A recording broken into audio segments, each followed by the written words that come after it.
My name is Matthew, and for the past 2 years, I was married to the most beautiful woman in the world, Diana. We met each other in college. I was a business major, while she was an English major. We used to joke about how I'd use my business degree to fund her writing career, and she'd be my sugar mommy if one of those books took off. Mostly, this is how our lives went. 4 years after graduation, we got married. Life was going well for us. I was climbing the ladder in my office and was receiving regular pay boosts and promotions.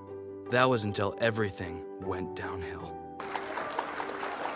After the first year of Diana and I's marriage, the economy had a severe recession. The recession impacted my company greatly, leading to mass layoffs. Despite my considerable contributions, they still included me in those layoffs. I was furious and didn't know what to do. When I came home, my wife saw how angry I was and tried to console me. Don't worry, baby. Everything is going to be okay. How is everything gonna be okay? I'm out of a job, we have a mortgage to pay, loans to pay off, food and utilities. What isn't there to worry about? None of those things matter. We can figure it out when hurdles come.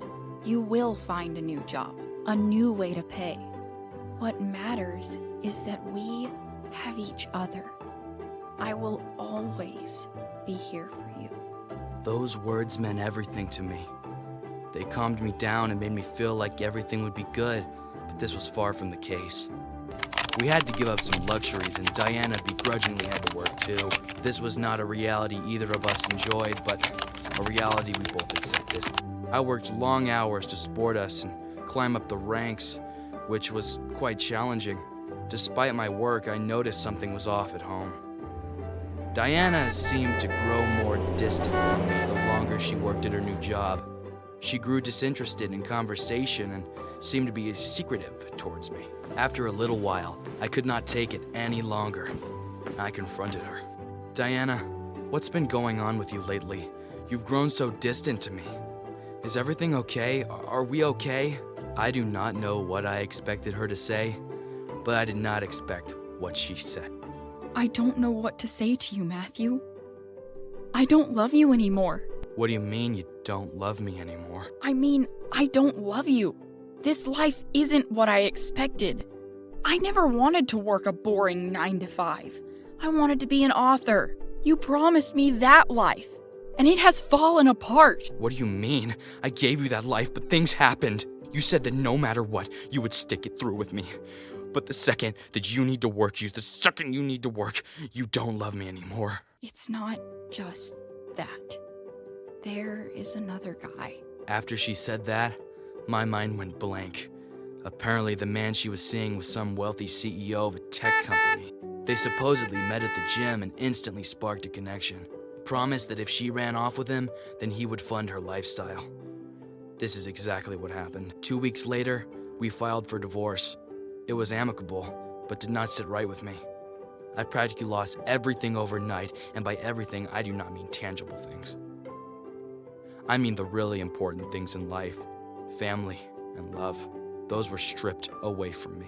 I had nothing left, so I focused on what I still had, myself and my career. Over the next few years, I worked harder than everyone else, rising in my company, improving myself in the gym, reading various books, and traveling the world to experience things I never could. At the end of this journey, I found myself on top of a mountain of healthy friendships, businesses, and wealth. I was still single, but this did not bother me one bit. I became content with who I was and where I was in life. Despite this, my past came back to knock on my door. One day, I received a call from Diana. Matthew, I am so sorry for how I treated you in the past. Please, take me back. Apparently, she discovered her CEO lover was cheating on her with some runway model he met at a charity event. They got into a huge fight. He called her a hypocrite and then kicked Diana out of the house. She had nowhere else to go and regretted everything she did to me. Initially, I considered taking her back. However, I put an end to that real quick. I was not some ATM who could fund her career. I am a person, I am Matthew. My name is Nav, and I've been working at a graphic design company for 5 years. I love the staff and the work I do here, and didn't think anything could change. When my boss left for maternity leave, I didn't realize how much trouble I was going to be in. The replacement was a man named Chris Worth. He usually worked big projects at other tech companies, so they thought he would be a natural fit. There were rumors going around the office that he was a notoriously mean boss and that he would steal ideas. I heard you run this department. I'm gonna work you to the ground. I thought he was joking, until a week after. He messages me. I had to leave early today. I'm still hungover from the day before. The big project that's due tomorrow. Finish it before presentation. Hi, you said you would finish it a few days ago. I cannot finish the whole thing myself. It's 7 p.m., and the meeting for the presentation is at 9 a.m. Get to work then, kid. I already told you. I'm hungover, and I'm already at the bar. It better be done before tomorrow's meeting, or I swear I'll make your life miserable. Why didn't you tell me this earlier? I haven't even eaten dinner yet. Are you blind? There's a vending machine in the lunchroom. LOL. It was already late, and my stomach was grumbling. This man was insane. I looked at what was completed for the presentation. Barely anything was done. A week's worth of work had to be done in less than 24 hours. I could feel myself get anxious. It was a project for a new soda advertisement. I luckily had a couple of new branding ideas that I was saving for other projects, but I could use it for this one. It would still take me hours to complete. I never had a boss this irresponsible and reckless before. I'd come back to work with 3 hours of sleep and 2 cups of coffee in my system. Chris came up to me in fresh clothing, while I was dressed in a wrinkly dress shirt. He laughed at the sight of my clothes and poked my ribs. I was already annoyed at him as can be. Even though I wasn't initially going to be presenting with him for this project, I now had to do so, since I was the one who completed it. Everything was going well. The 2 reps for the soda company seemed interested by my idea. I've been working on this all week. I hope you can all see the quality I put in my designs. I couldn't believe my ears. He was taking credit for my work. Something I worked on for hours. I was forced into doing this for him, and he had the nerve to steal it. It got worse. He looked at me and stared hard for a moment. Then, he obnoxiously told everyone in the meeting that I was turning into a granny with gray hair. He made jokes about a young man like me getting gray hair as a sign I'll stay a virgin forever. I felt so embarrassed. When the meeting was finally done, I ran into the washroom and shifted my head to the side. Chris was right. A big chunk on the side of my head was gray. It was a genetic condition that my father had. When he was under a lot of stress, parts of his hair would turn gray overnight. I was so angry, I wanted to punch Chris. It kept going on like this for a while. He would make me stay late and take over all the other projects he was in charge of, while still making inappropriate jokes. My coworker, Cora, from the IT department, had a late coffee with me one evening and told me that there was a dinner party happening this Saturday. I found out I was on the list of volunteers that my boss put me on without telling me. She told me that she would come in my place since I was too overwhelmed with work. She wanted me to talk to HR. Apparently, a lot of other coworkers have been complaining about Chris and his bad behavior. I wasn't the only one he bullied. The day of the dinner party, I dressed nicely and left my hair alone. It wasn't something I could fix right away, and I didn't want to have to hide something that wasn't in my control. Cora, everything looks great. She offered me a glass of wine, and I happily sipped. It's nice to be able to take a load off. All of a sudden, Chris approaches me, drunk off his rockets. Looks like you're getting grayer by the day. Is this why you still don't have a wife?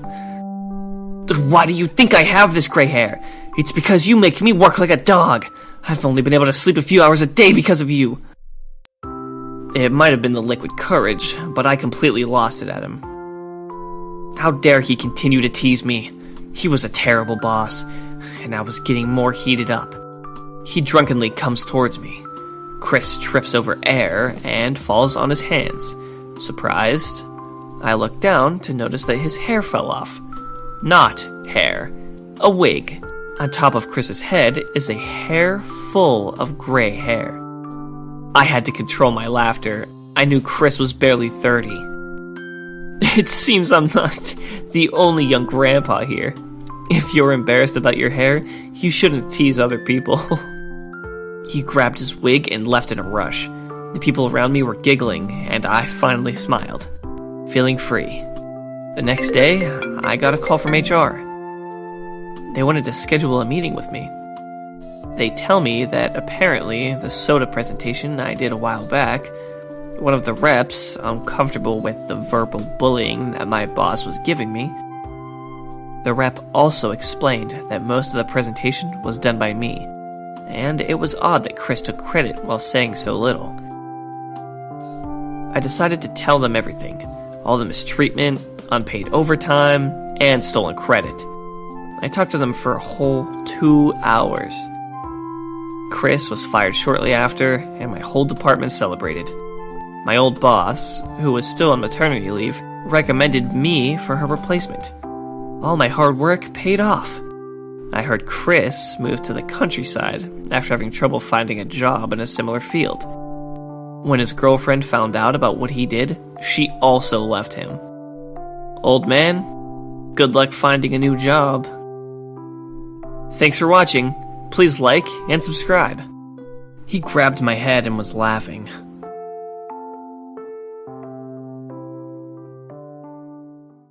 My name is Christina. I'm 18 years old, and I saw my dad cheating with our neighbor. I'm an only child, and I have a very good relationship with my parents. Or so I thought. My dad is a hard-working man that always did everything he could for our family. That's why what happened was a complete shock. The story starts with him mentioning that he has to stay late for work one day.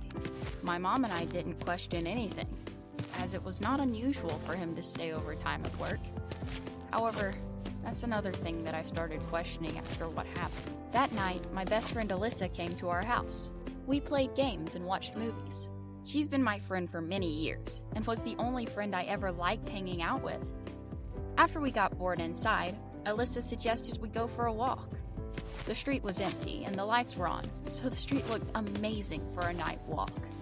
As we were walking on the street, Alyssa noticed my father's car in someone's driveway. Isn't that your father's car? How can it be? My father's at work. We got closer and saw that it was, indeed, my father's car. My heart started beating faster and faster. I was right. It's his car. Do you have relatives here? That's none of your business, Alyssa! Why are you so angry? My dad said he was working late tonight. I don't understand. Do you know who lives here? Maybe it is something related to work. I think there's a widow living here. I believe her husband died a few years ago. But we don't even know her that well. She's just a neighbor. Oh my gosh, Christina! Your father is cheating! Are you out of your mind? I think you should leave, Alyssa. I'm sorry. I didn't mean to upset you. Well, you did. So go. No need for your opinion here. Alyssa left, and I stayed alone beside my father's car, not knowing what to do. But I decided to gather my courage. I knocked on the door. My hands shaking. I was nervous as I waited for her to answer. Finally, a woman opened the door with a smile on her face and asked me if I needed anything. My father is inside! She was shocked, looking embarrassed. She closed the door and I froze. After a few minutes, my father came out with a look of shock on his face. He started begging me not to tell my mother. I was shaking, and I couldn't even speak. I couldn't believe this was happening and that my father had done such a thing. When I was finally able to talk, I shouted at him.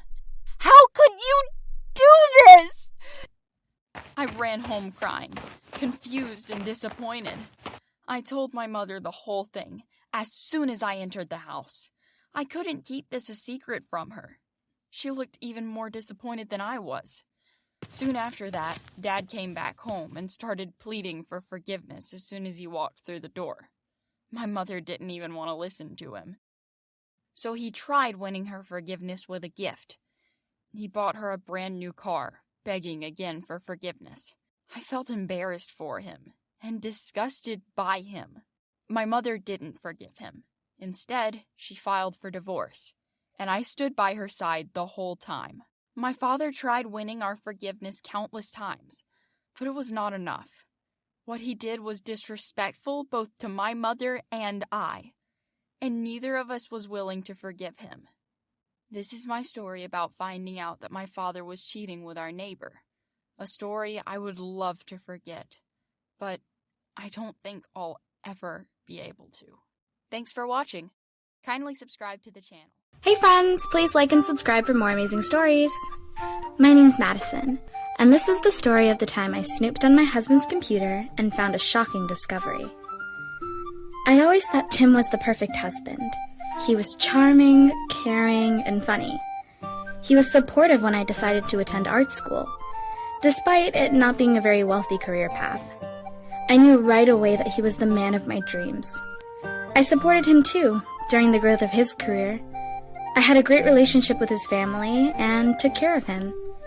I was as dedicated as I could be. But lately, I noticed Tim was very protective over his computer and his cell phone.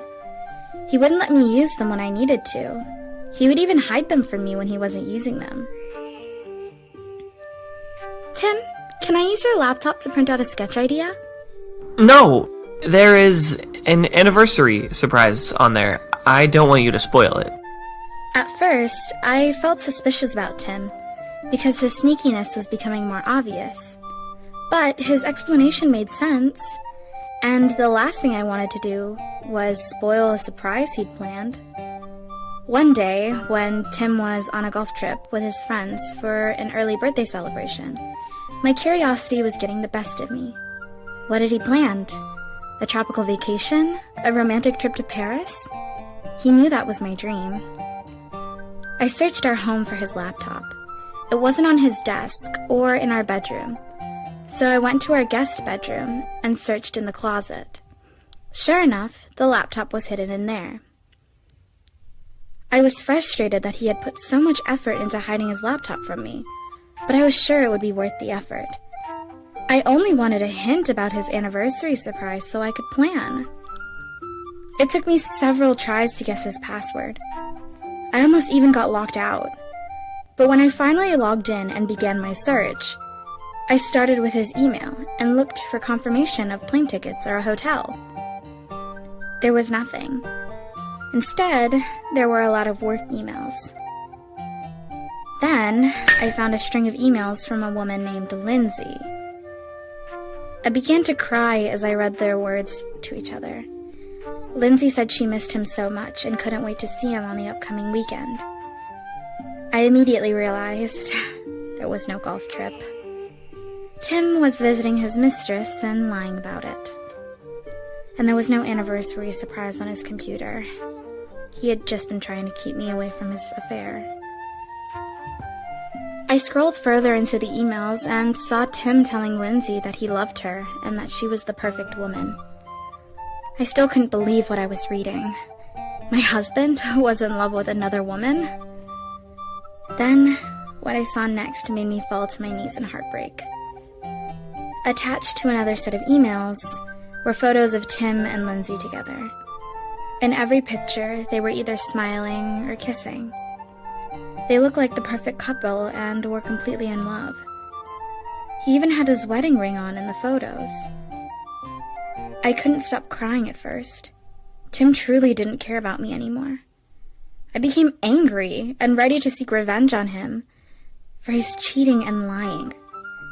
I decided to put my artistic talents to work and create my revenge. It would be the perfect birthday gift for Tim to show that I knew exactly what his dark secret was.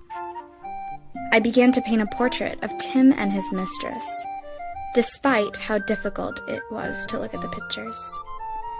To my surprise, Tim even called to check on me while I painted. Hi, Madison. I miss you. How are you doing? I hated how fake he sounded. He didn't miss me. He was with his mistress, having the time of his life. But I had to keep my cool. Otherwise, my revenge plan wouldn't work. Hey, Tim. I miss you too. I can't wait for you to get back. I'm painting the perfect gift for your birthday. I can't wait to see you open it. Wow, that sounds amazing. I can't wait. Tim had made me a fool, and now I was about to do the same to him. I spent hours perfecting the painting to ensure I got every detail about his mistress's appearance. I needed to be certain that he would recognize her immediately. Tim arrived back home from his fake golf trip the day of his birthday. When he entered the door, I surprised him with the painting wrapped up in my hands. Happy birthday, baby! I made this for you. Thank you so much. I can't wait to see it. I sat down and watched Tim slowly unwrap the painting. Once it was free from wrapping paper, I stayed silent as he stared at it. His face faded from excited to confused, and then angry. What is this? Who is this woman? Do you really think I'm that stupid, Tim? I painted you in the love of your life. Clearly, you know who she is. I was angry that Tim was trying to play dumb. His lying was already wrong, but acting like he didn't even know who was in the painting was even worse. This is the present you've been working so hard on? You're a horrible person. I can't believe I've married you. Tim threw the painting down on the floor and looked angrier than I'd ever seen him. I'm the horrible person? You're the one having an affair and going on secret trips to visit your mistress. I told you never to touch my belongings. I knew you were hiding something. And it wasn't an anniversary surprise. It turned out to be worse. I'm so done with you. Get out. Tim was angry, but he couldn't blame me anymore. He was the one who wronged and betrayed our marriage. He packed a suitcase and left our home. I didn't see him for months. Then filed for divorce. I saw his new address on the paperwork and mailed him the painting I'd made. It was the last bit of sweet revenge he deserved for the perfect reminder that he had ruined his marriage.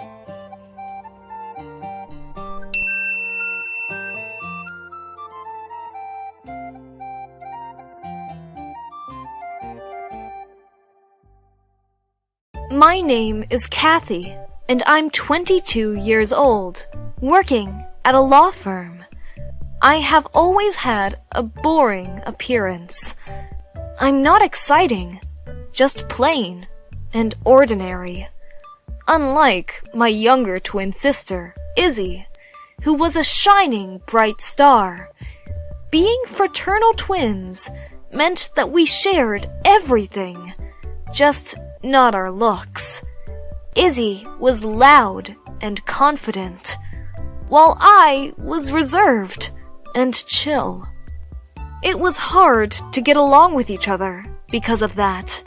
She was an attention seeker, craving it from our peers and parents. My mom and dad doted on her, and sometimes I felt like they just tolerated me. After high school, I had a falling out with her over a makeover. She wanted to change my appearance so that she could post us together for her social media accounts, but I never cared for that type of stuff. She had blown up in my face and told me I was ugly. She ran to our parents and made a massive live about how I never was nice to her. When they took her side, I decided it was time for me to leave. I applied for an apartment near the college I was accepted to, and I concluded to make my path the best it could be. I met a guy named Tristan in an econ class. He was a business major. He was breathtakingly confident and drew me in with a cool charm. After meeting his parents, he wanted me to introduce him to my family. When my sister met Tristan, I could see her become jealous. After that, she put all the flirtatious moves she could on him. He eventually succumbed to my sister and called me over the phone to break up. You're breaking up with me over the phone? That's super cowardly. No, I'm not good enough for you. Ah, so you're trying to make me break up with you? I see. He explains to me that he fell in love with my sister, of all people, and that they both have similar values. I felt betrayed by my sister.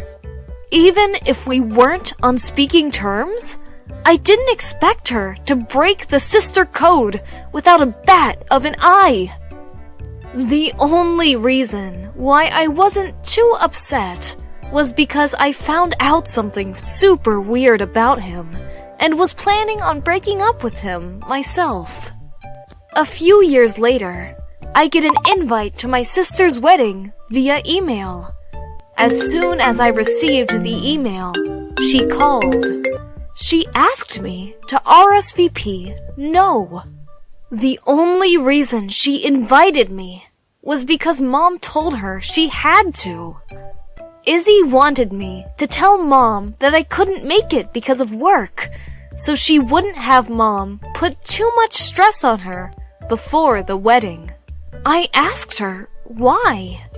She said it was because I wasn't as beautiful as her or her bridesmaid, and it was a very posh event. Tristan's family comes from money, and she doesn't want my appearance to ruin the atmosphere.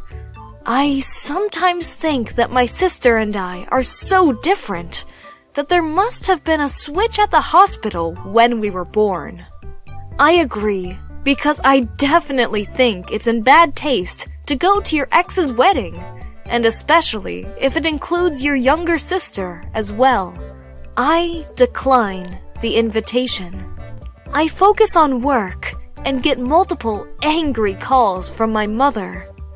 She gives me speeches on how family should stick together. I stop answering her calls.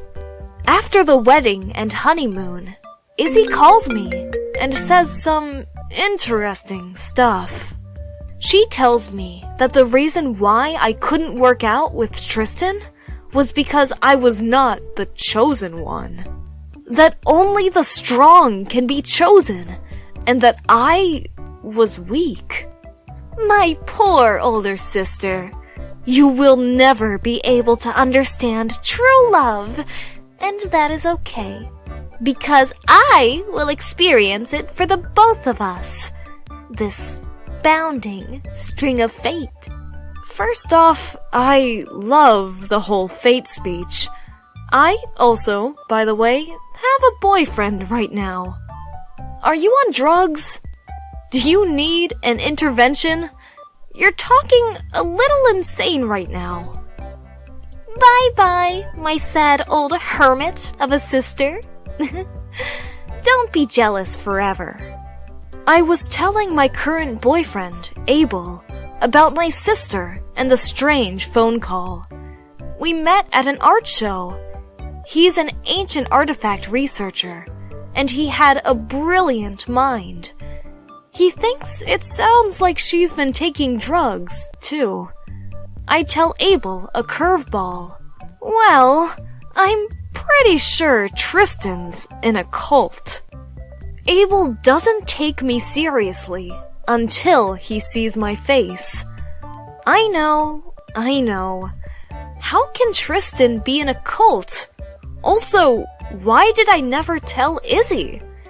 I found out one day when I was at his apartment during the time we were still dating. He had left his phone open when he went to go for a shower, and I noticed a video on pause on the screen. I snooped and noticed that the video was of him leading a cult-like speech to an audience of figures hidden by cloaks. It was an alarming bit of information. So I snooped around his place and saw books with titles on manipulation and mind training. It was right before he met Izzy, and to be fair, Izzy made her own choice on seducing Tristan. Abel was surprised when I told him, but he also gave me some mind-boggling info. Almost a whole year later, I saw my sister at a coffee place. She had lost that youthful glow she carried, and it was replaced with a thin, pale version. When she sees me, she swoops over. She tells me that Tristan is crazy. I tell her that's what happens when you date a cult leader. She is shocked that I knew, and is very angry I never told her. I didn't realize I had to share my ex-boyfriend's details with his, at the time, mistress. I take pity on Izzy and tell her everything Abel told me about the cult. It is a one-leader-oriented cult where they deprive you of proper sleep and protein while filling you with mostly coffee and vegetables. Coffee opens you up to the power of suggestion, and lack of protein can cause weakness and fatigue. This makes it easier for the leader, Tristan, to manipulate. She tells me she knew this all already because she is part of the cult. Most of her friends and family were tricked into becoming members as well. I feel bad for my parents, but they are old enough to make their own decisions and mistakes. Izzy yells at me for not telling her and screams at how disloyal I am. I laugh and tell her that she is on her own. After that, I do not hear from them again. I find out on the news that a local cult has been found and disbanded. Most of the members had invested a high amount of money for the cult that they can never have back. My mom and dad have a month of community service. Tristan is arrested for multiple accounts of fraud and tax evasion. He will be in prison for a couple of months. Izzy is sent to an asylum for reversion therapy. I get promoted at my law firm, and Abel and I get engaged. I will always be happy with being the boring, normal sister with a happy life. Thanks for watching. Please like and subscribe.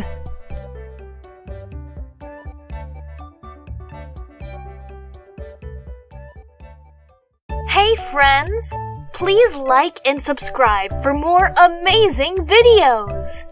I had been working at the cupcake store for over 3 years.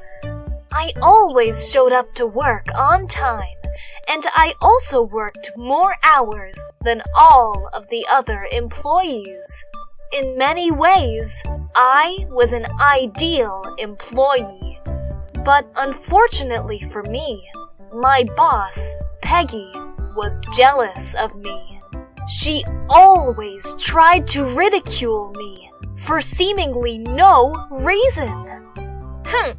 You might have worked here for a long time, but boy oh boy are you a sloppy cupcake maker. I'm trying the best that I can. You call that trying? I've seen toddlers make better-looking cupcakes than you do. I really began to hate going to work every day.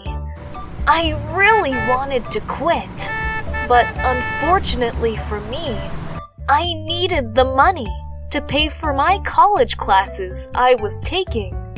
I tried to just ignore Peggy and go about my work as usual. I would go about making the cupcakes I had planned to make, and I would work on the orders that had come in that day. But every time that I finished making the cupcakes, she would just pick on me. One day, I finished the cupcakes and went to the kitchen to grab a bottle of water, and as soon as I did, Peggy yelled at me. "Didn't you hear me calling you? You have some work to do in the back room." Yes, ma'am." "You better start working a little bit harder than usual. In fact, young lady, if you don't pick up the pace around here, you might find yourself without a job." I promised to try to do better. I thought I was doing just fine, but I guess I'll just have to try to work even harder. Whenever customers came into the store, they loved the cupcakes, and that made me feel proud. But there was something that would make me really angry. Peggy would take all the credit. Wow!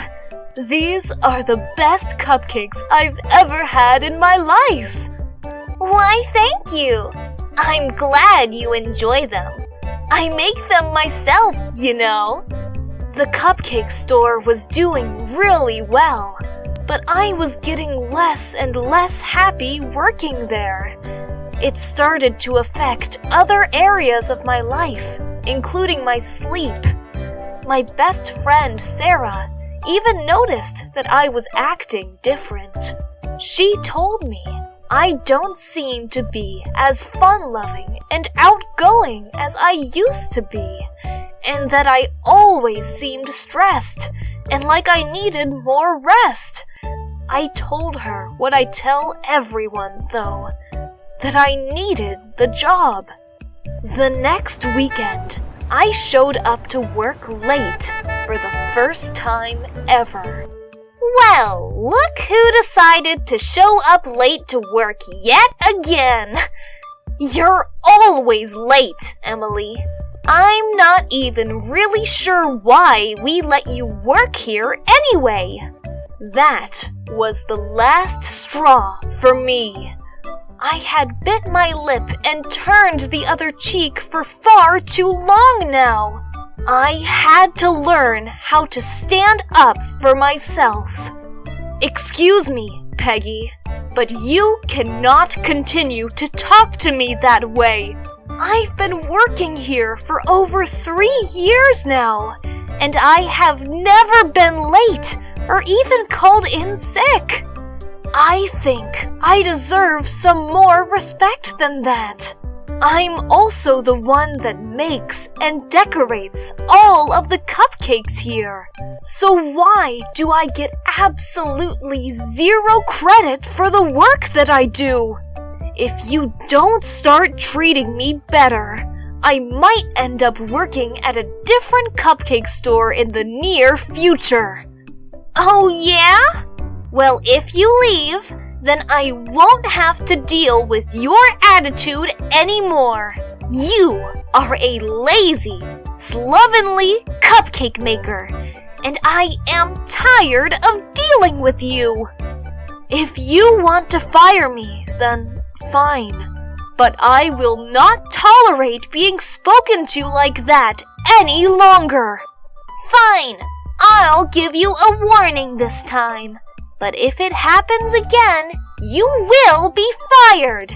In fact, you're lucky that I don't fire you now after all of those lies that you just said.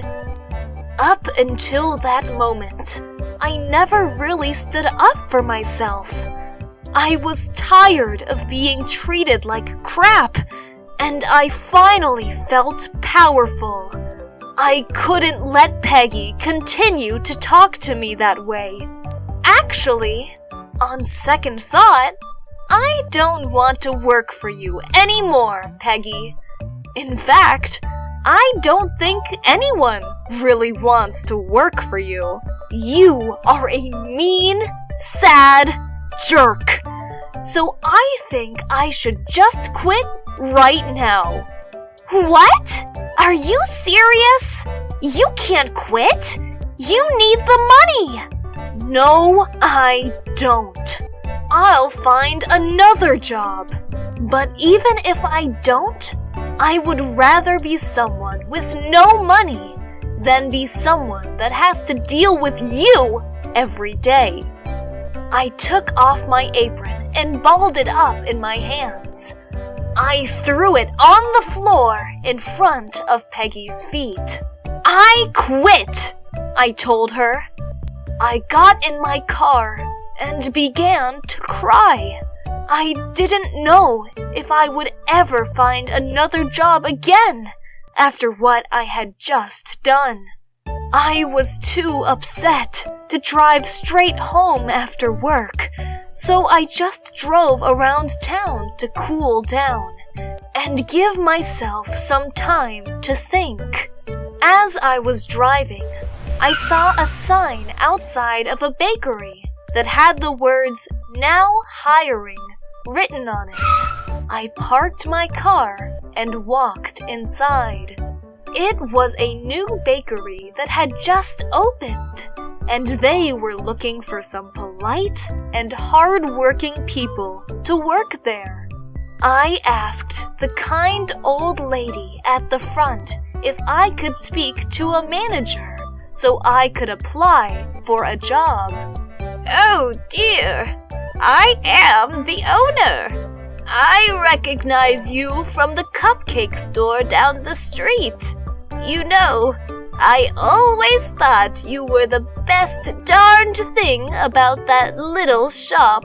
It's a shame that mean woman who runs that place doesn't treat you better. We would be more than grateful for someone like you to work here."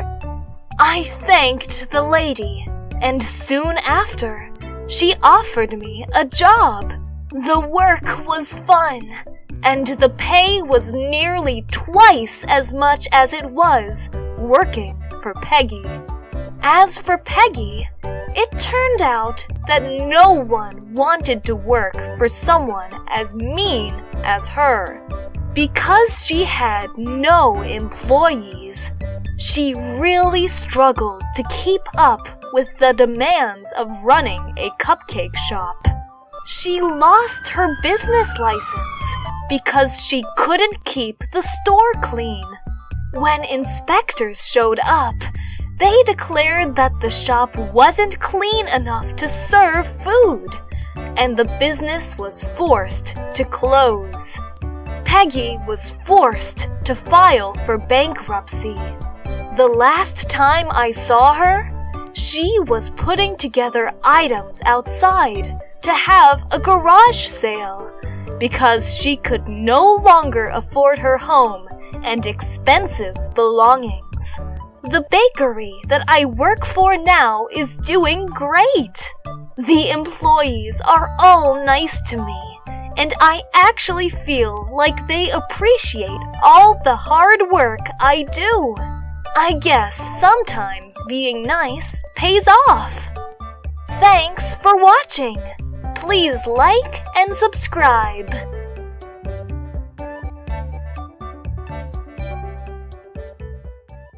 Hey friends, please like and subscribe for more amazing stories. My name is Linda, and this is the story of how I slept with my son and his wife. My son, Tom, and his new wife had a beautiful wedding. I made sure everything was perfect and that their day was magical. They had no idea that I had one last surprise up my sleeve at the end of the night. The couple stepped into their room and were shocked to see me waiting inside. Mom? What are you doing here? Surprise! I'm staying with you tonight. The day was so busy that we hardly got to spend enough time together. Really? I could tell my son wasn't thrilled at the idea, but he loved me way too much to throw me out, especially with all I'd done for his wedding. The rest of the family is sleeping in my room.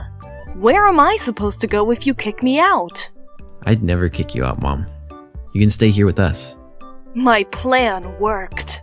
I slept on the sofa in the room, but I didn't get any sleep. My son and his wife were rustling around in bed together and decided to get naughty. I was horrified and needed to put a stop to it. Oh, son! I don't feel so good. Oh, can you help me? Please? Tom was instantly worried about his sweet mother and came to my side to care for me, leaving his new wife, Amy, all alone for the entire night. I felt important to him again, and happy that Amy could see he chose me over her, even on the most important day of their relationship. As soon as Tom met Amy, I could tell she was going to try to replace me. He began to spend less time with me, and I was no longer the most important woman in his life. Son, would you like to go to our favorite restaurant for dinner together? No thank you. Amy and I have a date planned. It felt like every time I tried to spend time with my son, he always had something better to do with Amy. She had much more influence over him than I did. Amy didn't deserve a guy like Tom as her husband. My son was far too good for her, but she was persistent and got him to fall for her. She rushed the idea of a wedding, too. I didn't bother them much about it, but I still didn't like the idea of them being married, or possibly having a baby together. So I had to be certain that she didn't become pregnant and complicate everything. If they had a baby, Tom would never be free from her grip. Amy and Tom decided to travel to a cabin in the mountains for their honeymoon. They thought they would finally have their romantic getaway, but they were wrong. The couple needed to use my car for the long drive, and I agreed to help them. However, they didn't realize that meant I would be coming along too. I can't wait to have some alone time together. Wait, is that your mom with her bags? She's coming too? The look on Amy's face was priceless. I have to be with you since you're using my car, so now it will be a family trip. Are you sure, Mom? Of course I'm sure. I'm all packed, and I will drive and cook for us while we're there. My son couldn't say no to me, even though Amy was clearly upset. He chose me over her again. I hoped that she was learning that I mattered much more to Tom than she did.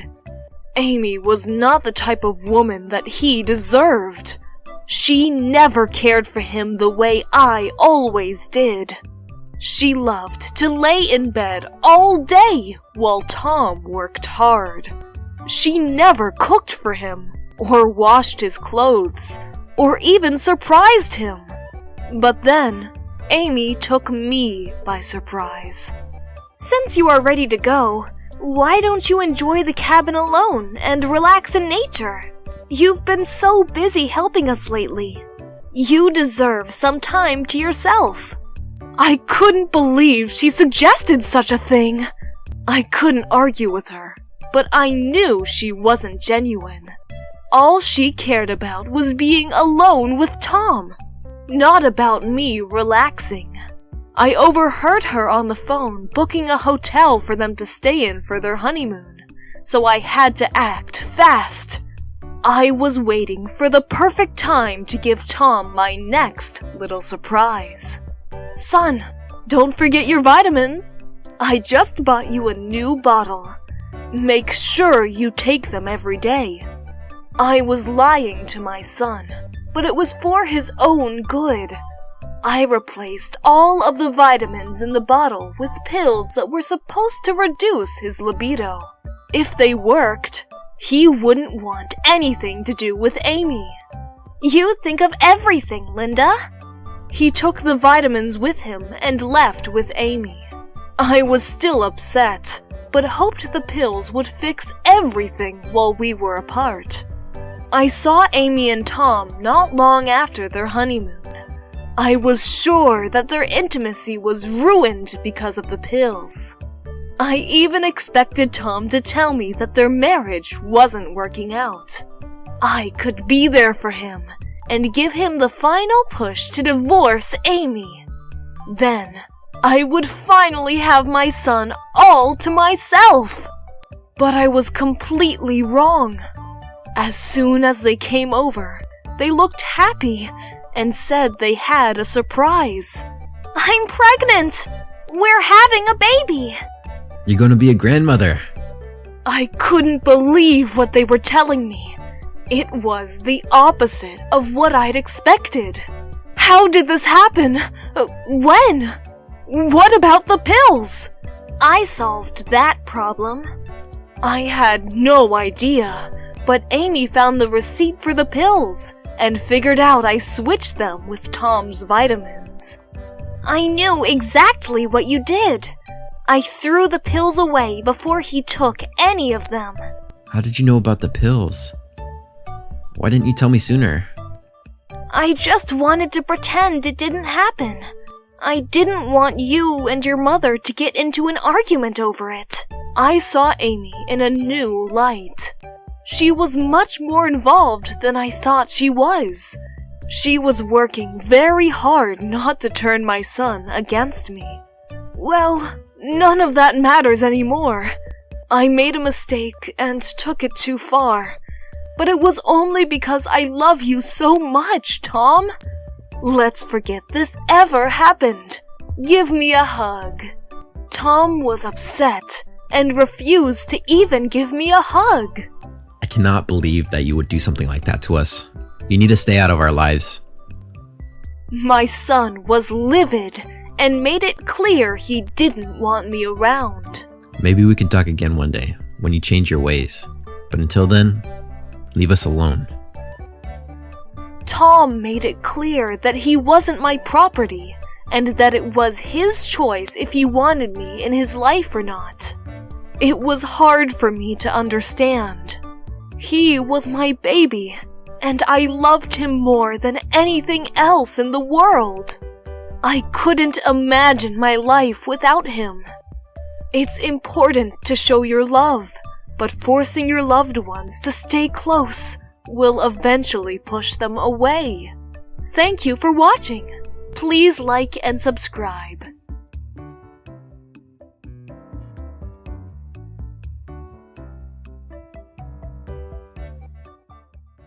My name is Matthew, and for the past 2 years, I was married to the most beautiful woman in the world, Diana. We met each other in college. I was a business major, while she was an English major. We used to joke about how I'd use my business degree to fund her writing career, and she'd be my sugar mommy if one of those books took off. Mostly, this is how our lives went. 4 years after graduation, we got married. Life was going well for us. I was climbing the ladder in my office and was receiving regular pay boosts and promotions. That was until everything went downhill. After the first year of Diana and I's marriage, the economy had a severe recession. The recession impacted my company greatly, leading to mass layoffs. Despite my considerable contributions, they still included me in those layoffs. I was furious and didn't know what to do. When I came home, my wife saw how angry I was and tried to console me. Don't worry, baby. Everything is going to be okay.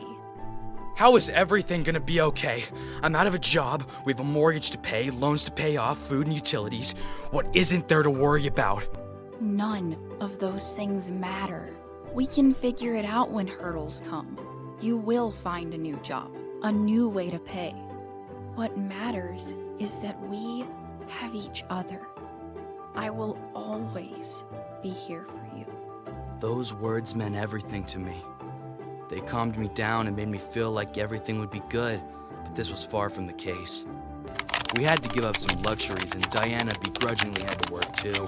This was not a reality either of us enjoyed, but a reality we both accepted. I worked long hours to support us and climb up the ranks, which was quite challenging.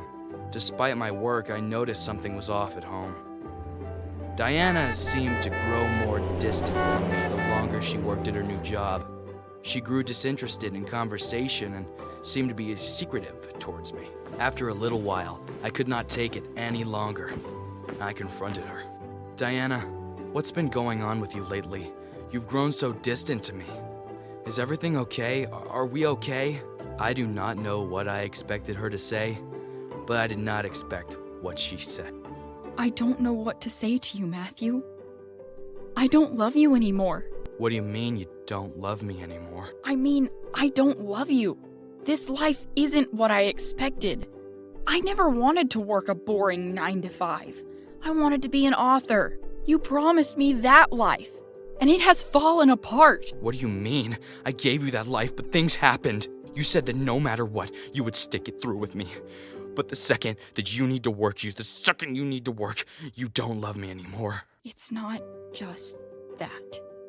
There is another guy. After she said that, my mind went blank. Apparently, the man she was seeing was some wealthy CEO of a tech company. They supposedly met at the gym and instantly sparked a connection. Promised that if she ran off with him, then he would fund her lifestyle. This is exactly what happened. 2 weeks later, we filed for divorce. It was amicable, but did not sit right with me. I practically lost everything overnight, and by everything, I do not mean tangible things. I mean the really important things in life, family and love. Those were stripped away from me. I had nothing left, so I focused on what I still had, myself and my career. Over the next few years, I worked harder than everyone else, rising in my company, improving myself in the gym, reading various books, and traveling the world to experience things I never could. At the end of this journey, I found myself on top of a mountain of healthy friendships, businesses, and wealth. I was still single, but this did not bother me one bit. I became content with who I was and where I was in life. Despite this, my past came back to knock on my door. One day, I received a call from Diana. Matthew, I am so sorry for how I treated you in the past. Please, take me back. Apparently, she discovered her CEO lover was cheating on her with some runway model he met at a charity event. They got into a huge fight. He called her a hypocrite and then kicked Diana out of the house. She had nowhere else to go and regretted everything she did to me. Initially, I considered taking her back. However, I put an end to that real quick. I was not some ATM who could fund her career. I am a person. I am Matthew. Hey friends, please like and subscribe for more amazing stories. My name is Tim, and this is the story of how my high school bully applied for a job at my office. I guess I should start this story back when I was in high school. When I was a teen, I was far from the coolest ice cube in the cola, which one can probably infer from the coolest ice cube comment. I was shy and did not put the effort in to stay with the times with the student body. I never had the same interests as anyone either. People often mocked me for my clothes, my interests, and lack of social skills. They laughed when I tried to join them at lunch or while playing games. I had thick skin and a social life outside of school, so most of the insults rolled off. Not that it did not hurt. It did. The taunts wore me down. The main culprit of the taunts was a guy named Thomas. Thomas was the definition jock. Letterman jacket, large, popular with girls. But unlike a jock stereotype, he was also smart. This made his taunts surprisingly thought-provoking. It was strange, but still hurt. He even ganged up on me with his friends. You're not cool enough to hang out with my friends and I. Then his friends tripped me and I fell down the stairs. It was humiliating when everyone laughed at me. This leads to where we are today. I am an executive at a large mutual fund. After quite a successful year, we expanded by adding another department. We needed 20 new workers. On the last day of interviews, I realized I knew one of the people who was selected. It was Thomas. I noticed him right away. The years of torment flooded my mind, and I almost had a panic attack. I was getting ideas to run out of my office, try to use my power to get revenge, and a million other decisions. But I tossed them all out. After all, we're adults, not kids. Plus, most of these decisions would backfire on me. I decided the most I could do was listen to Thomas as I interviewed him, and I'm glad I did. Instantly, he recognized me too, and was surprisingly pleasant. He was gleeful that he was interviewing with me and shared his passion for the company I worked with. But before I could ask him questions, he spoke to me differently than ever. Tim, it's good to see you after so long. Yeah, it's been a long time. How have you been? I've been good, just staying busy working. With each pause in the conversation, I tried to pull away, but he would catch me again. I was very guarded around him, but he was too charismatic for my good. He genuinely wanted to talk to me. The conversation went on for a few more minutes. We continued talking, and our conversation made another surprising turn. You know, I think about high school a lot, and how I acted. I try not to think about high school. It wasn't the best for me. I could tell that Thomas had remorse. I'd never seen him like that. I wanted to apologize for bullying you back then. I was going through a lot at home back then. I was toxic, and I never realized it until I went through years of counseling. I'm sorry for how I treated you. I was wrong. I accepted his apology. It felt so genuine, and did not seem to minimize anything. There were no excuses, just explanations and apologies. It did not wipe away the years of harassment he inflicted on me in the past, but it sure was a good start towards a better future. I am happy that he apologized. It turned out that my company liked Thomas and hired him. I never thought I would say such a thing, but I am glad that we now work together. The weak can never forgive. Forgiveness is the attribute of the strong. Thanks for watching. Please subscribe.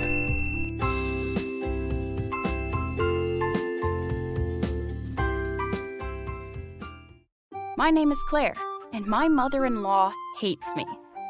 When I started dating her son, Jacob, I was a little surprised someone from a rich family liked me so much. I always worried I wouldn't fit in with him and his friends and family because of their status and flashy cars and homes. To Jacob, there wasn't an issue with my upbringing. Money and status didn't mean anything to him. He assured me that he loved me. But his mother, Sherry, felt the opposite. From the day I met her, she looked down on me. She told Jacob I only liked him for his family's money. Jacob's family also had a lot of status in the community. Everyone knew their names, and they often hosted fancy dinner parties at their home. When Jacob brought me as his date for one, his mother was immediately bothered by my presence. She turned her nose up at my clothes because they weren't designer brands. Who is she? Did you bring her because you feel sorry for her? Mother, she is my date and I like her. I can't believe you'd say that. I can't believe you'd bring someone like her to one of our events. You know how important everyone is who attends our parties. Jacob grabbed my hand and stormed out of his parents' home. I cried into his shoulder, asking him why his family was so bothered by me. He explained that they were judgmental and always wanted him to date the daughters of their wealthy friends. Jacob and I tried to spend time with Sherry, but she made it impossible to enjoy. All she did was scowl at me and comment about my appearance and inexpensive style. I tried to be nice to her, but she turned meaner. When Jacob and I got married, Sherry threatened not to attend the wedding. She claimed not to support our relationship and that Jacob deserved a better woman as his wife.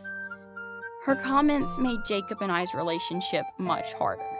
Finally, I told Jacob if he agreed with his mother, he could marry someone better for him. Perhaps one of the daughters of their wealthy friends. But Jacob fought for our relationship and told his mother she would not be welcome at our wedding. So we had a small wedding, without any family there. My interactions with Sherry were limited. It was for the better, but I could tell Jacob was struggling with not seeing his family anymore. I desperately wished they could accept me and we could all get along, at least for the holidays or birthdays. But suddenly, things changed in a way I never expected. Sherry called me directly. Claire, I know this might be a surprise to hear, but I owe you an apology for cheating you so horribly. I was wrong. You are a wonderful woman for Jacob, and I should have seen that all along. I didn't understand where this was coming from. It was shocking to hear Sherry take responsibility. I told Jacob, and at first he didn't believe me. He received a call from her next. Jacob, I'm very sorry for creating distance in our family. It is all my fault. Where is this coming from, Mom? Why now? Well, I was in an accident, and it made me realize how short life is, and that I've made many mistakes. Jacob and I visited her and immediately could tell she was severely injured and would need someone to care for her. I was still angry at her for being so judgmental of me and hurting Jacob, but part of me was sad that she was hurt. I felt sorry for her.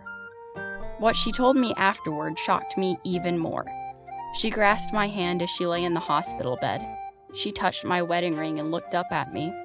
I should never have treated you so horribly. I should have respected the woman my son loved and chose to be his life partner. Honestly, Claire, it's not an excuse, but I think I was jealous of your kindness, too. I looked at Jacob, smiling at his mother and wife, finally making their peace. I consider you my daughter, and I love you and Jacob dearly, but I want to make things right and be a family again. We love you too and accept your apology. We want to help you recover. Yes, we forgive you. We are here for you. I smiled at Sherry and could tell our words meant a lot to her. A tear ran down her cheek, and she looked back and forth at Jacob and I. It wasn't easy to forgive someone so mean in the past, but we could all realize how important family is and start fresh with Sherry.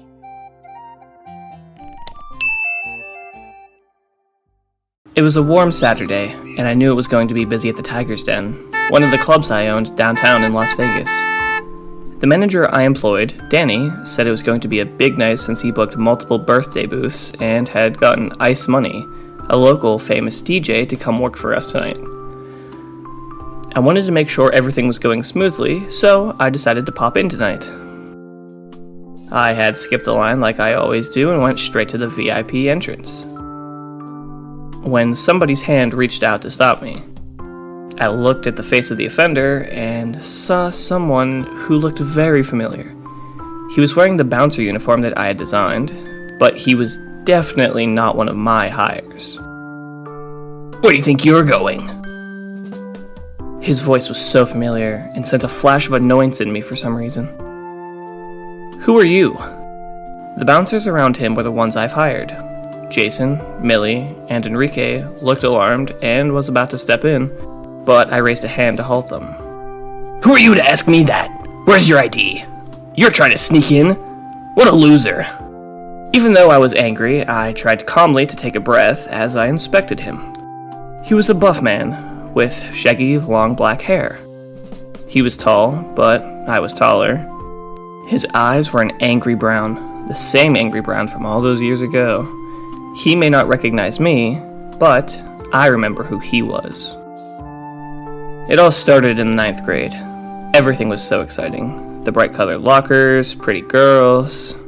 I was a bit shy, but I was excited to see all the books they had at the library. since I couldn't always afford to buy new ones. My best buddy from middle school, Alex, was also going to be in the same classes, and I thought it was going to be the best days of our lives. That starry-eyed wonder was shut down when a locker slammed in my face. What are you looking at?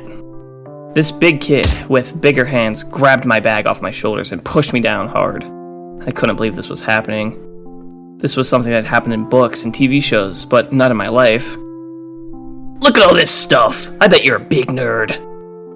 My heart was beating so fast I could barely say a sentence. Stop it. Tears were at the corners of my eyes as I tried to pick up my textbook. He had a grin on his face as he grabbed the Twinkie that my mother had packed me as a snack. He had ripped open the wrapper and stuffed it right in his mouth. The other students were starting to round the corner, and I was flushed in embarrassment. I grabbed my stuff, and before I could grab my last binder, his hands whipped out to get it, fast as a snake eating its prey. He had it in his hand and looked at the front cover. Victor, huh? A lame name to suit a lame person. He threw the binder at me with great force. I think I'll be signing a lot of you, Pipsqueak, he said with a wicked grin on his lips. The hallways were now filled, and the other students either had pitying looks or the same sneer that was on this boy's face. A boy I didn't even know the name of. He laughed and ran towards a group of older students. A girl, who was shaking her head at him, was grabbed into his arms in a big bear hug. I felt like a fish in a bowl, with everyone staring at my weakness. I ran. That was only the beginning. I found out his name later that day from Alex. He heard about what happened today at school from all the other gossiping students. He told me that the bully's name was Jonathan, a popular junior. Even though he was a bully, he was on the basketball team, and helped the school win a bunch of games in his sophomore year. So, even though he had a terrible personality, the teachers and other students respected him. The next 2 years were brutal. Before I even saw him, he would grab me by the shoulders and drag me into the washroom and put my head in the toilet. He would take all the snacks from my bag, and at one point, I just stopped packing them. The other students wouldn't do anything. The teachers felt as if I couldn't tell them. It was embarrassing enough, but they doted on him. They wouldn't pick me over him, a short kid who didn't play any sports, couldn't win against the bully with a solid free throw. My friend Alex tried to step in once and was pushed down by a heavy blow to the chest, so I told him I didn't want him to get involved at all. When it was the end of sophomore year, he had knocked me down and then sprayed a red paint that I assumed he stole from the art classroom all over me. I'm going to miss messing with you. He looked sad at the prospect of leaving high school. I don't even really know how he graduated, but he got a sports scholarship at one of the biggest colleges nearby.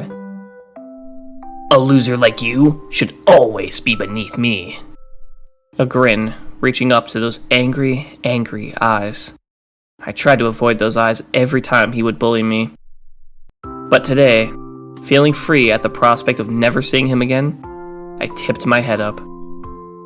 You know, one day I won't even know you, but I do know that wherever I am, I will never be beneath you, because I was never, ever beneath you. I looked at him in his dark eyes. For the first time ever, I felt brave, even if I was still on the floor.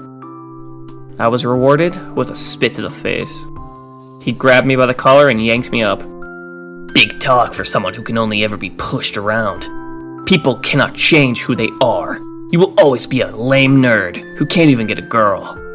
I can't wait to see you in the future, begging me for a job so I can walk all over you again. He threw me against the locker.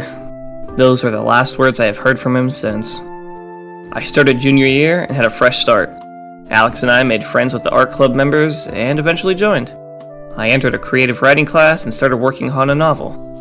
It was about a local undercover superhero who was actually a high school boy that could read people's innermost thoughts. My last few high school years were the most calm and fun I could be. I did my best to grow out of my shell and did the things I enjoyed. I was 2 years into my business college degree when my book got published. I became a bestseller and wrote 2 more parts to the novel I created in high school. I eventually sold the idea to a movie company, and 2 years later, my stories came to life. With the money I got, I could have put it into anything. I decided that in the days of my art class, I wanted to start a business filled with life and color. So, I created a chain of clubs called the Tiger's Den. I wanted to feel free and happy, and it happens to be very popular these days. Ah, I see you don't know who I am. I smirked as I flashed Jonathan my ID. He looked at me like he wanted to throw me across the property that I own. I'm Victor, the kid you bullied in high school. I'm also the CEO of the Tiger's Den. I stared at him straight in the eyes, with a frown pulling at my lips. Although I do not remember hiring you, I assume you're one of the new recruits that Danny had got. I must say I'm disappointed in his selection. I have now grown from being a short teenager and was now above 6 foot. The bouncers I had walked over to stand by me. Would you like us to walk him off the premises, sir? Go, call Danny. Wait, no! Please, I need this job. This isn't fair. Whatever happened to saying I was going to get a job from you one day? You fell from grace pretty hard, haven't you? He was pitying to look at. He was on his knees, begging.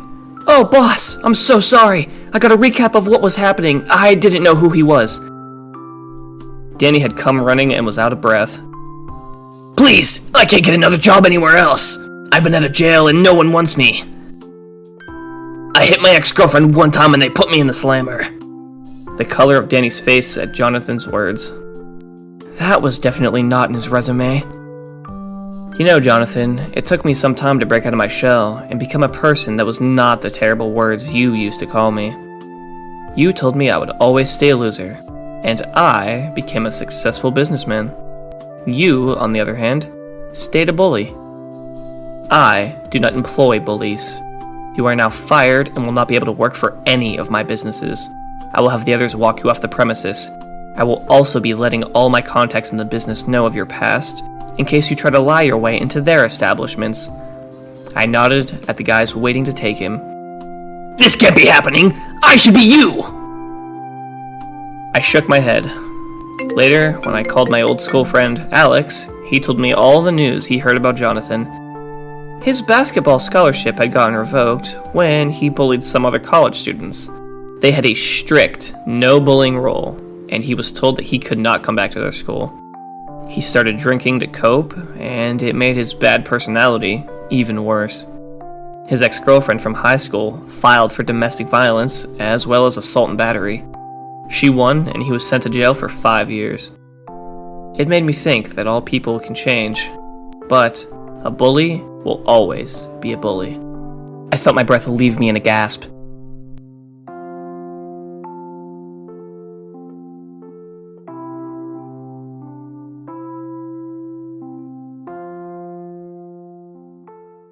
Hey friends, please like and subscribe for more amazing stories. Peter, my dad, is a great man. He believes in giving everyone the best life possible, and a lot of people love him. That's why his political opponents can't beat him just by campaigning. They have to resort to shadier tactics to try and get him to step down. It's the only way they could have a chance at winning. And that's what they did. Unfortunately, I was the target for their corrupt strategies. I'm not hurt or anything, but it was hard to make my dad believe I was okay. Sandra, who was my dad's political rival, was behind all this. Here's what happened. Miss Marianne, how are you doing today? I'm good, thank you. And you? I'm great, thank you for asking. I was thinking, you've got an amazing body. And I think if a lot of people love Peter, they'll love you too. I have a proposal for you if you're interested. Okay. What do you want from me? I'm not just a politician. I'm also a fitness activist. I think we could use you to model for an advertisement. We'll pay you nicely. What about it? I don't know. What do you want me to do? It will depend on what you want me to model for, so tell me more about it. I want you to pose for a waist trainer advert, that's all. You're going to help us show its snug fit and practical design. Are you in? That sounds great. If you'll have me, then let's do it. I wish I knew what I was getting myself into. The advertisement would eventually get released, but little did I know how advanced Sandra's effects team was. What I thought were harmless photos would eventually become my dad's biggest nightmare. And smile. Good, good. Pose. And smile. Wonderful, Marianne. You're a natural. Really? That's great to hear, but why am I in my underwear? It's to show how well it fits you even without the clothes. We want to show how versatile it is for all sizes. Can we get some shots of you without the waist trainer to show the difference? I don't know. This feels weird. I'm feeling uncomfortable. Don't worry. We'll take good care of you. Just give me a good pose, and we're good, alright? I wish I said no, but the photographer guy seemed trustworthy enough. They treated me to really good snacks after, so I thought everything was fine. They drove me home safely, and I even thought that Sandra was actually a nice woman. I was terribly mistaken, though. Good morning, Dad. Are you going to campaign today? Oh, good morning, Marianne. How are you doing today? I'm doing great. Is something wrong? You seem scared. Yeah, everything's fine. I think I'm feeling under the weather. I probably won't be able to campaign today. Oh, okay. Maybe tomorrow? I don't know. Maybe next week? I'm not feeling well. I'm going to go work in my room, okay? Let me know if you need anything, dear. I had no idea that the photos the photographer took were being used to make it look like I was selling my body to somebody. I didn't know it at the time, but they made my dad believe they would share my photos on the internet if he didn't step down. So, of course, he stepped down. They told him they would abduct me too if he tried talking to me about it, so of course I couldn't tell him the truth. I wish I had just told them outright no from the onset, but I don't know. I just made a dumb mistake. I'm sorry, my dear. I can't do this anymore. Campaigning has stressed me out lately, and I don't think I have the motivation to run anymore. But Dad, they love you. I don't understand what's wrong. Everyone seems happy when you talk to them. No, it's a silent majority.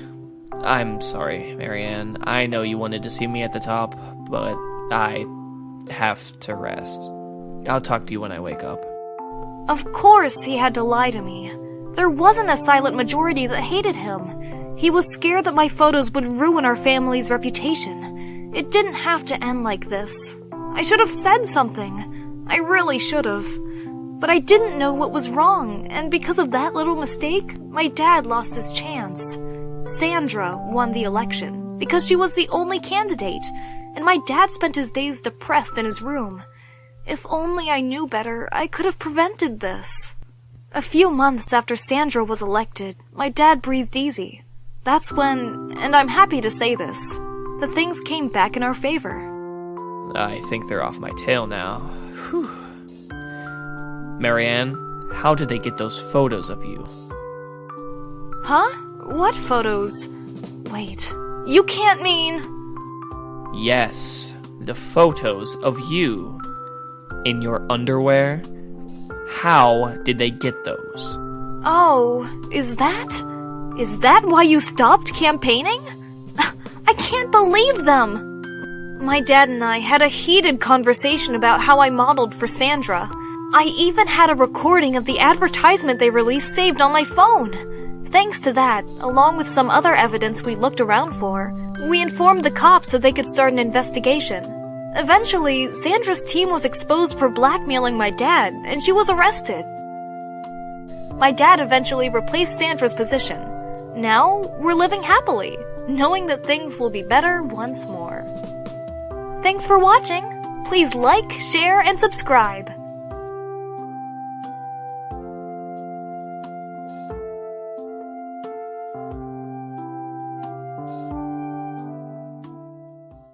Hey there. I want to start this off and say that my name is Hiram Kalent. and we'll talk a little bit about me before I get into this story. For starters, I'm a pretty average guy, all things considered, and I'm pretty much like any normal person you'll meet. I like to spend my free time binge-watching Netflix, eating some good food, surfing the internet, and I occasionally play video games on the weekend to blow off some steam. Mostly first-person shooters, because they're quick and easy to pick up. Oh, and I'm also very rich.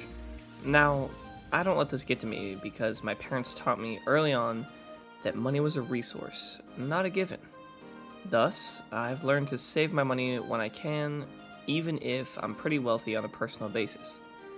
I like having a lot of money because it gives me the security I crave to make sure I always have a roof over my head, clothes on my back, and food to eat.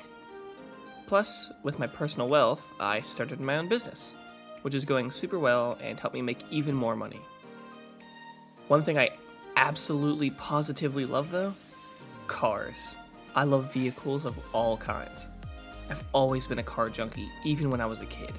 My dad was a good mechanic, and he taught me how cars work, how to fine-tune them, and even how to fix them up when they're broke down. He enjoyed car restorations, and honestly, a lot of my fondest memories come from hanging out with him and his friends in the garage, helping him fix up cars. One thing that I absolutely positively hate though, scammers, frauds, and thieves. I get it. It's hard out there to make money, and there's only so much to go around. And hard work doesn't always mean you'll get a good payday and a fat bank account. However, you can live a fairly good life if you think smart and work hard at the same time. And being lazy and spiteful just to squeeze a few bucks out of someone just closes off some good opportunities to network and make connections. That's essentially what my story's about. Recently, my car stopped working on me, and it was going to be expensive to fix up completely, and I thought to myself, why not just get a new one? That way, I don't have to worry about an old car needing to be constantly fixed, and I could upgrade while I'm at it. So, I thought I'd just go to a reputable car dealership that looked like it would help me out. My plan was to drop in and pick up one that's as good as new.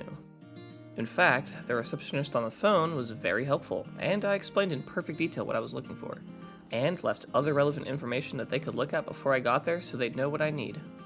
However, things were a lot different when I got there to talk to the sales representative, and that's where it all went downhill. He was kind of rude. I was cautious at first, but I didn't have a lot of options, so I sat down at his desk and chatted him up to let him know what I was looking for and what my needs were. Hey, so I'm looking for a certain kind of vehicle. I don't need anything that's too expensive or with too many bells and whistles. Just something that... Look, pal, I've been doing this job for 20 years. I think I know a thing or two about cars and what you need. You're the type of guy that could use something low mileage and that's as expensive as you look. No, I've already got a budget. I don't need to go over it. Trust me. I'm the customer and I know what I need. I already know what you need, pal. I've got several cars lined up that you should take a look at. Come on, you and me, let's go. Now, I was willing to let it slide. Sure, he looked like a mess, but maybe he did know what he was doing, and maybe the vehicles he was having me look at were what I needed. Plus, I was already there, and I didn't have any plans for the day. So I was giving him the benefit of the doubt while we went out to the lot to check the cars out. Jeez, none of the cars he showed me were exactly what I was looking for. I needed a car, but he kept showing me gas guzzler vans or trucks, and he even showed me a Hummer that was on the lot that I didn't want. I wanted something economical and could get good mileage and didn't have a lot of problems. He wasn't even listening to me. Alright, look, you showed me 10 different cars and none of them are what I'm looking for. I just asked for a simple 4-door car with decent amount of mileage from the last 10 years. I even saw a few that looked like what I wanted. Well, pal, you don't want those cars. Trust me. These ones are perfect for you. You look like the type of guy that could use a truck or something that dominates the road. I don't think you understand me at all. I don't think you understand me at all on what I need. I'm not transporting anything, and I don't need a lot of space in a giant vehicle. I just need something that's small, has great mileage, and is easy to fix up when I need to. Nah, you really don't want those, though. They're cheaper. At least let me test drive them and see for myself. I'm starting to think you're trying to push junk onto me because you get a higher commission rate the more I spend on something I don't need.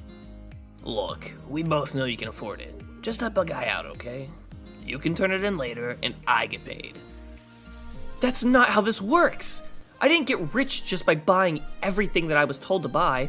I got rich by playing it smart, saving when I could, and knowing exactly what I want before I go in. Look, pal, just buy the thing as a solid for me, and I'll make sure you get the car you want. 1. Stop calling me pal. I'm not your friend. 2. Why would I come back to buy another vehicle from you when you're practically trying to guilt me into buying something I don't need nor want just to benefit you? You know what? Fine. I'm not gonna sell you anything then. How about that? You're kidding me right now. You're going to act like I'm the unreasonable one when I'm the customer and you're not showing me the cars I already had my eye on. If you just let me look at them and test drive them when I asked, I'd probably have bought one by now and you'd be getting paid. Fine. Yeah. And what are you gonna do? You need a car, and I need to be paid. And that's all there is to it. Needless to say, I was very mad at this. I knew he was lying and trying to cheat me into paying more for things I didn't need or want, just so he could get paid a little bit more. So I left the car dealership, ready to sue them and take them to court for lying to me and trying to commit fraud. Then, I got a brilliant idea. I'd just buy the business, you know? I already knew a lot about cars, and my current business was stabilizing itself enough that I could focus on another business for a bit. So, I got in touch with my personal financer. We got in touch with the car dealership owner, and bought the place and the entire stock they had. I was now the owner of the dealership. First thing I did, I fired the salesman that tried to fraud me, and made sure that I hired 3 new people that I knew would be honest, hardworking, and treat the customer right. In no time at all, the dealership kicked off and started to turn a profit. And I was rewarded with honesty and positive customer feedback. And the salesman? Well, word of mouth spread about how much of a lying cheat he was, and he couldn't get a job anywhere else working in this city. Last I heard, he up and moved out of town to go find work somewhere else.